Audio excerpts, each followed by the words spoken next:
ये आपके जनसत्ता का आज का संपादकीय पाठ है। देखिए, संपादकीय पाठ ये आर्टिकल एडिटोरियल आपको प्रारंभिक परीक्षा, मुख्य परीक्षा और इंटरव्यू हर जगह मदद पहुंचाते हैं। यहाँ से एक सामान्य जानकारी भी आप लोगों को मिलती है, इन्हें जरूर पढ़ा करिएगा। अनुप्रयोग से लोहे की को जंग खा जाती है और स्थिरता से पानी अपनी शुद्धता खो देता है, और इसी तरह व्यक्ति की निष्क्रियता मस्तिष्क की ताकत सोख लेती है। ये किसने कहा है? लियोनार्डो दा विंची ने कहा है। बढ़ते तापमान से गहराता संकट। आप देख रहे हैं कि जिस तरह से जलवायु परिवर्तन भी हो रहा है और तापमान भी बढ़ रहा है, उसी को लेकर बातें की जा रही हैं। तो देश में बढ़ती गर्मी अब केवल मौसम संबंधी घटना नहीं रह गई है, बल्कि यह जलवायु परिवर्तन, शहरीकरण, स्वास्थ्य और अर्थव्यवस्था से जुड़ा एक गंभीर राष्ट्रीय मुद्दा बनती जा रही है।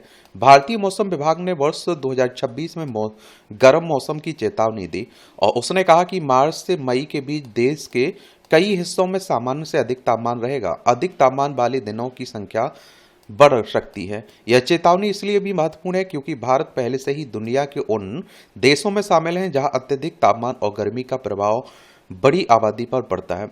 हाल के वर्षों में देखा गया कि गर्मी का मौसम पहले शुरू हो रहा है और यह लंबे समय तक बना रहता है। उदाहरण के लिए मार्च 2026 के पहले सप्ताह में ही दिल्ली में तापमान 35.7 डिग्री सेल्सियस तक पहुंच गया, जो सामान्य से लगभग 7 डिग्री अधिक था। पिछले 15 वर्षों में मार्च के शुरुआती सप्ताह में इतना अधिक तापमान पहली बार महसूस किया गया।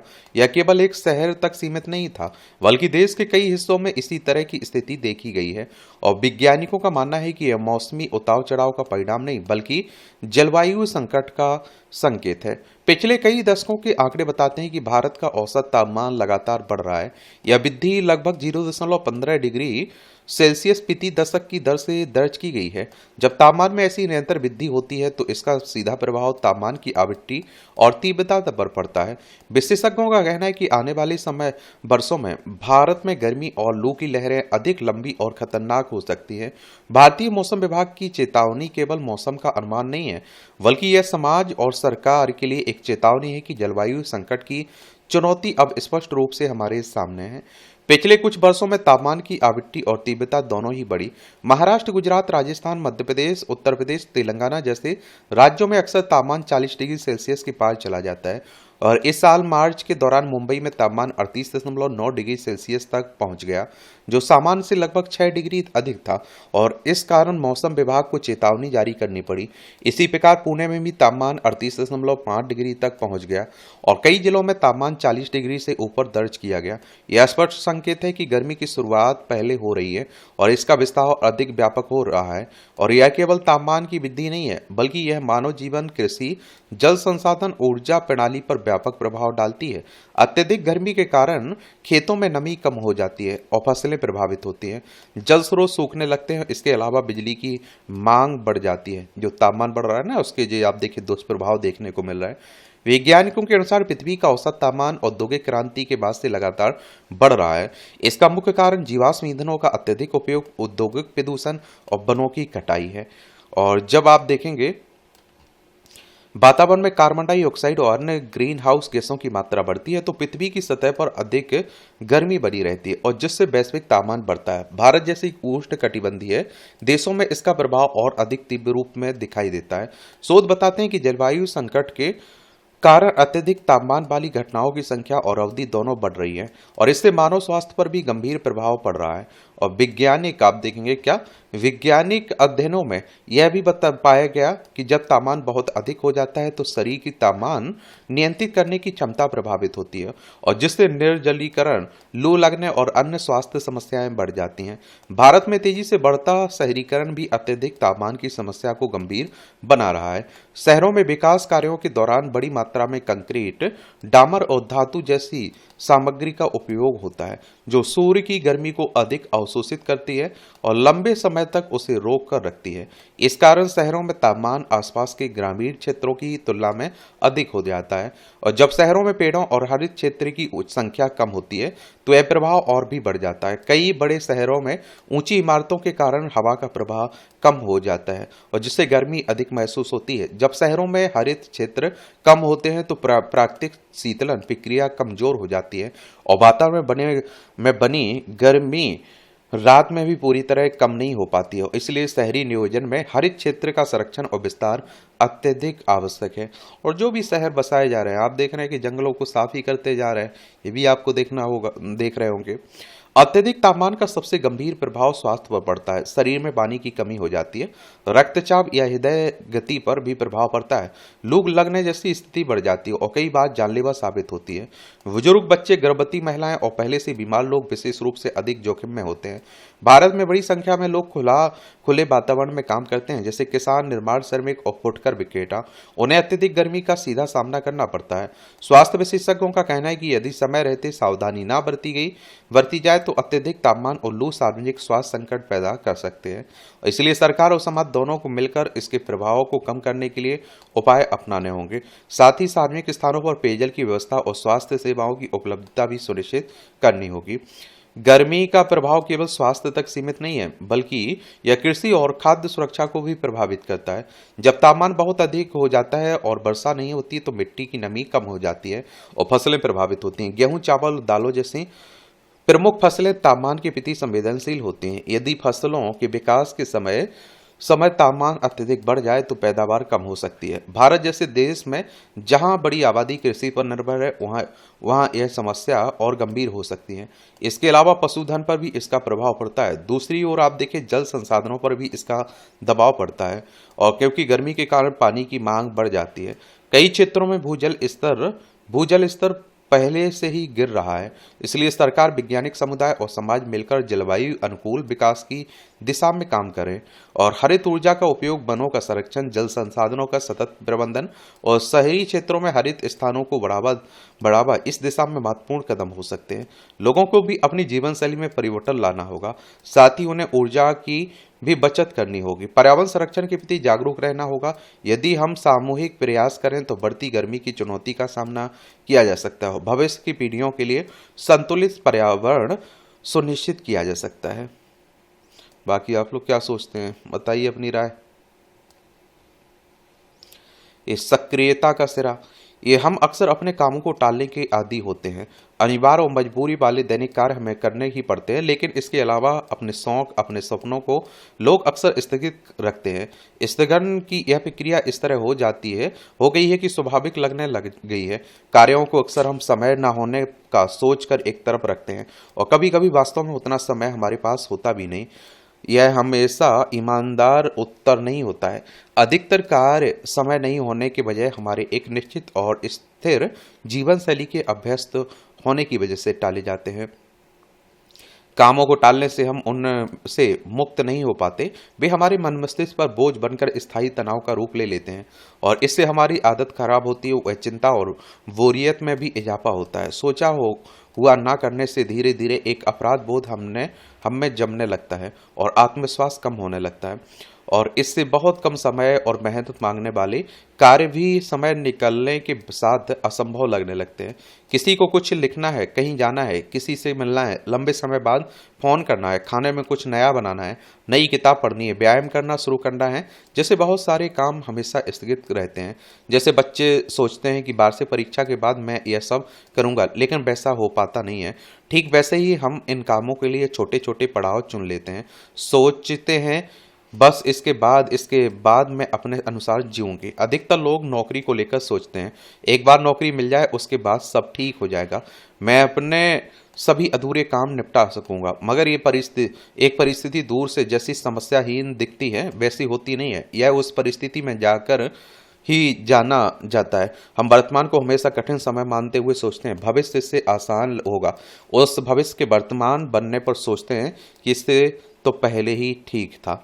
चीजों को टालने से वे हमारे भीतर अधूरी आकांक्षाओं और असंतुष्टि के रूप में जमा होती जाती हैं, जिससे न सिर्फ हमारी कार्य क्षमता बल्कि मानसिक शारीरिक स्वास्थ्य भी प्रस्तावित होता है। क्योंकि हमें लगता है कि दूसरे तो अपने लिए कुछ भी स्थगित नहीं रखते, वे तो जीवन का आनंद लेते हैं और हमें हमेशा अध बीच में रहते हैं। हर एक दूसरे के बारे में ऐसा ही सोचता है। यह मानवीय स्वभाव है। स्थगित किए कामों की सूची बनाने के बजाय हम एक एक करके उन्हें करना शुरू करें तो वे धीरे धीरे हमारे दैनिक क्रियाकलाप का हिस्सा हो जाते हैं। अक्सर चीज़ों को सोचने में ज़्यादा भार लगता है, काम शुरू करने पर उससे कम मेहनत लगती है और इससे व्यक्ति खुद को बहलाने और बहाना मारने की आदत से भी बाहर आ सकता है और इन कार्यों को एक साथ करने के बजाय प्राथमिकता के हिसाब से क्रमशः किया जा सकता है।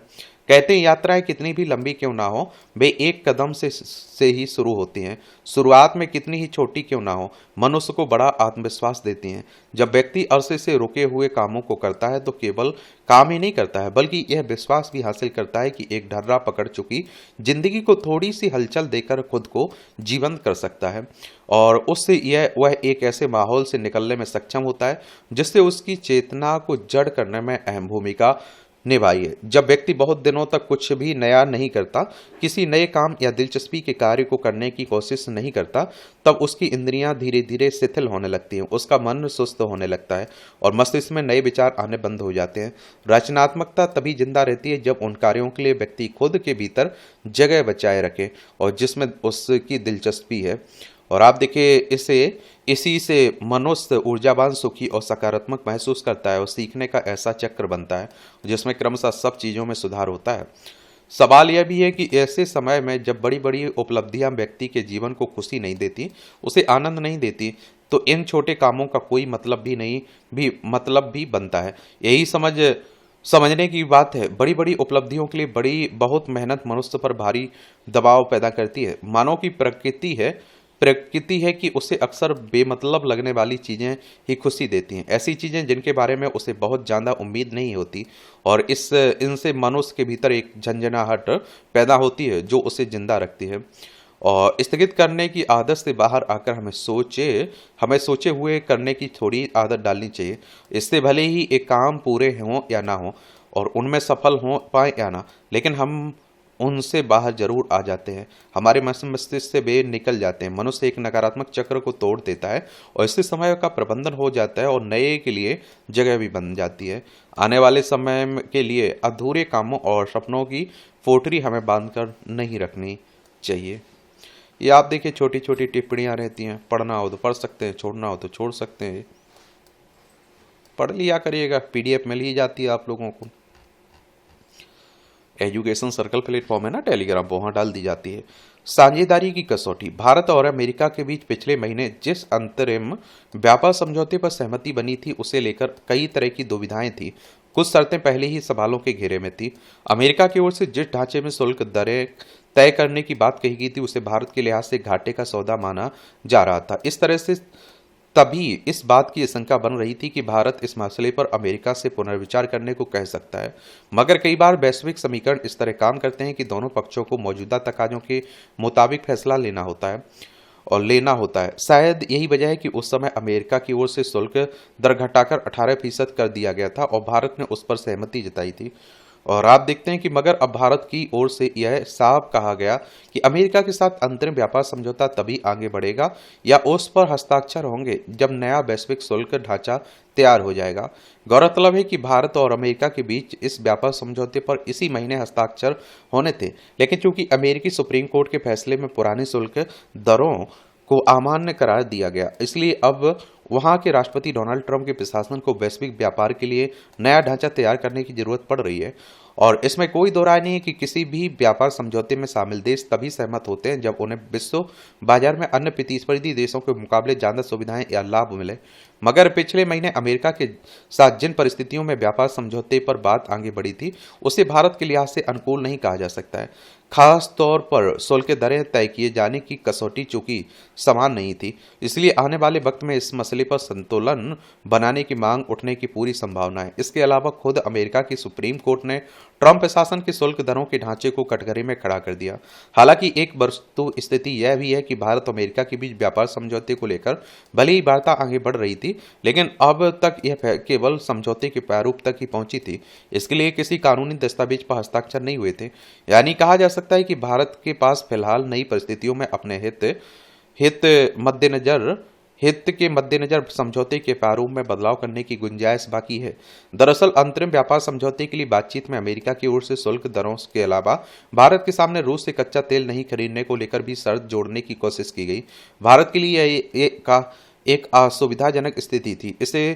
इसी रूप में मान लेना एक मुश्किल काम था, मगर पिछले दिनों ईरान पर अमेरिका और इजरायल साझा हमले के बाद तेल आपूर्ति में वैश्विक पैमाने पर जिस स्तर की बाधा आई, उसे देखते हुए रूस से कच्चा तेल नहीं खरीदने की शर्त अपने आप कसौटी पर आ गई। और स्वाभाविक ही नई परिस्थितियों में भारत अब व्यापार समझौते में अपना हित सुरक्षित रखने की कोशिश करेगा, ताकि इसकी वजह से देश को किसी आपात स्थिति का सामना न करना पड़े। यो भी दो संप्रभु देशों के बीच किसी भी तरह की साझेदारी अगर परस्पर और समान हित की कसौटियों पर हो, तो तभी वह दीर्घकालिक नतीजे देने वाली साबित होगी। और ये आप देखिए हमारी प्यारी पृथ्वी है, इसमें आप देखेंगे ये हमारा प्यारा भारत है, ये रूस है, यूक्रेन है, ये ईरान आपको देखने को मिल रहा है, तेहरान इसकी राजधानी है। यहाँ आप लोगों को इजराइल देखने को मिल जाएगा, ये भूमध्य सागर, ये लाल सागर है। ये आप लोगों को संयुक्त राज्य अमेरिका देखने को मिल जाएगा, यूएसए, वॉशिंगटन डीसी इसकी राजधानी है। एक ग्रीनलैंड है, देख रहे हैं, एक कनाडा है। कोई स्थान कोई देश चर्चा में रहता है तो मैप में जरूर उसे देख लिया करिएगा। मानवता के विरुद्ध जब पूरे विश्व को प्रगति के पथ पर तेजी से आगे बढ़ना था, तब कई देश युद्ध के उन्माद में इस कदर डूबे हुए हैं कि मानवीयता तार-तार हो रही है। सैन्य संघर्ष लगातार बढ़ने जाने से शांति कायम होने की उम्मीद धूमिल पड़ रही है। हमलों का जख्म इतना गहरा है कि उसकी कीमत फ्रेया निर्दोष लोग चुका रहे हैं, जिनका युद्ध से कोई वास्ता नहीं है। और सबसे दुखद यह है कि कई बड़े और यहाँ तक कि छोटे देश भी युद्ध संबंधी अंतर्राष्ट्रीय नियम कायदों को मानने के लिए तैयार नहीं है। पूरी दुनिया ने गाजा से लेकर यूक्रेन तेहरान तक यह देखा कि किस तरह उन ठिकानों पर भी हमले किए गए जो नियम के विरुद्ध थे। पिछले कुछ दिनों से पाकिस्तान और अफगानिस्तान के बीच चल रहे सैन्य टकराव के बीच सोमवार रात जो दृश्य सामने आया, उससे साबित हो गया है कि मानवीय संवेदनाओं के सारे तकाजों को तार पर रख दिया गया। यह बेहद दुखद है कि अफगानिस्तान की राजधानी काबुल में पाकिस्तानी हवाई हमले में एक अस्पताल को निशाना बनाया गया, जिसमें 400 बेकसूर लोगों की मौत हो गई है। ये आप देखेंगे पाकिस्तान है, 1947 तक भारत का हिस्सा हुआ करता था। ये लद्दाख, जम्मू कश्मीर, पंजाब, राजस्थान, गुजरात, 5 राज्यों की सीमा लगती है। और ये है अफगानिस्तान। देखिए पीओके वाला हिस्सा है ना पाकिस्तान, जो कब्जा करके बैठा हुआ है, उसकी सीमा लगती है हमारी अफगानिस्तान से। भारत ने इस मामले में उचित ही सवाल उठाया, रमजान के पवित्र माह में हवाई बमबारी को किस तरह से देखा जाए, और युद्ध के दौरान गैर जरूरी हिंसा रोकने और मानवीय मूल्यों की रक्षा के लिए बनाए गए नियमों में स्पष्ट कहा गया कि जंग के दौरान आम नागरिकों, स्कूल, अस्पतालों और शरण लेने वाली जगहों को निशाना नहीं बनाया जाएगा। कोई देश रिहायशी इलाकों, अस्पतालों, विद्यालयों, राहत केंद्रों पर हमला करता है तो यह युद्ध अपराध है। मगर मानवीय तकाजे के बावजूद नियमों को ताक पर रखकर हमले किए जा रहे हैं। और इसका मकसद क्या है? आज युद्ध की भयावह तस्वीर हमारे पड़ोस से लेकर मध्य पूर्व में दिखाई दे रही है। सैन्य हमलों में लोग बेघर हो रहे हैं, बेशरणार्थी शिविरों में रहने के लिए मजबूर हैं। बिजली, पानी और स्वास्थ्य सेवाओं के अभाव में उनका जीवन स्तर बदतर हो गया है। हवाई बमबारी में विश्वविद्यालयों और अस्पतालों को लगातार निशाना बनाया जा रहा है। मासूम बच्चे, निर्दोष लोग, नागरिक मारे जा रहे हैं। तो इसे रोकने की जिम्मेदारी किसकी है? संयुक्त राष्ट्र, यूनाइटेड नेशंस की बात करें तो 24 अक्टूबर 1945 में स्थापना हुई थी। न्यूयॉर्क, यूएसए में इसका हेडक्वार्टर देखने को मिलेगा। अब संयुक्त राष्ट्र हो इस तरह के जो मानव अधिकारों की बात करते थे, शांति की बात करते थे, अब वो खुद लाचार दिखाई दे रहे हैं। आप लोग देख ही रहे किस तरह से उनकी लाचारी झलक रही है। और इस तरह से आप देखेंगे कि आज के संपादकीय पाठ की कहानी कवर होती है। आप लोग पढ़ते रहिए, एंजॉय करते रहिए। आपका कोई सवाल हो मेरे लिए, सुझाव हो तो जरूर आप लोग बता सकते हैं। धन्यवाद।